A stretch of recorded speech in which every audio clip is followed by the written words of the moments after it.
bir dap erziydim çankıyganda tomozda sarang doğap erziydim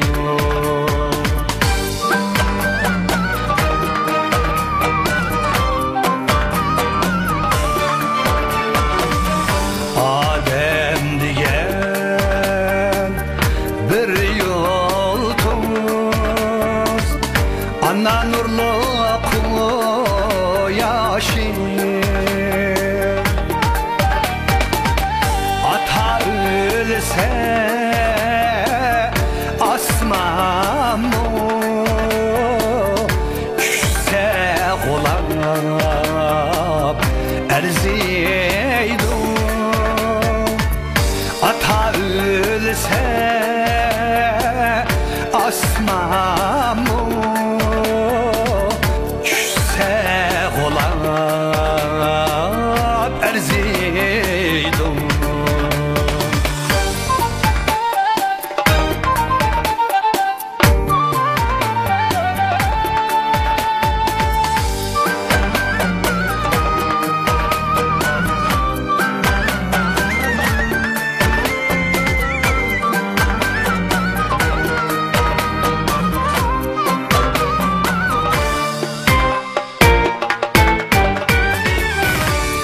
Zentlerge aniyenim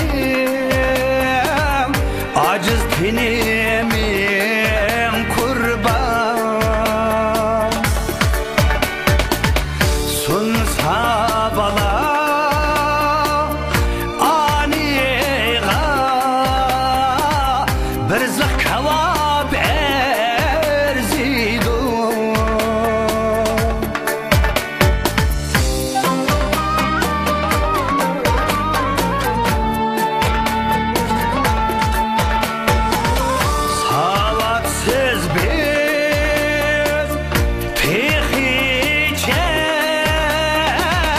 Oygak dünya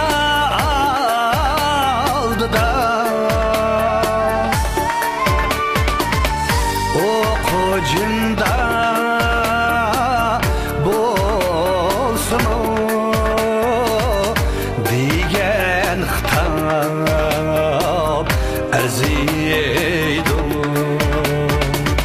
çalak çalar şamaldan Kelse kelmez yopurma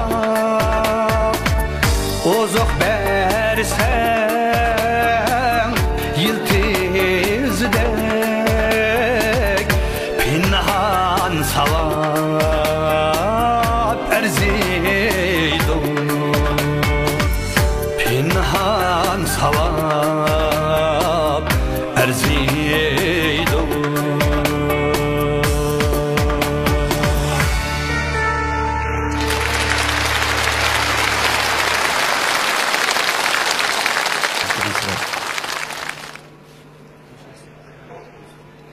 Rahmet. Bu Lilla şirketining mahsuloti ekan. Buni xalqimiz yoqtirdi, hamma yoqtirib davomli iste'mol qiladi. Rahmat tomoshabinlar.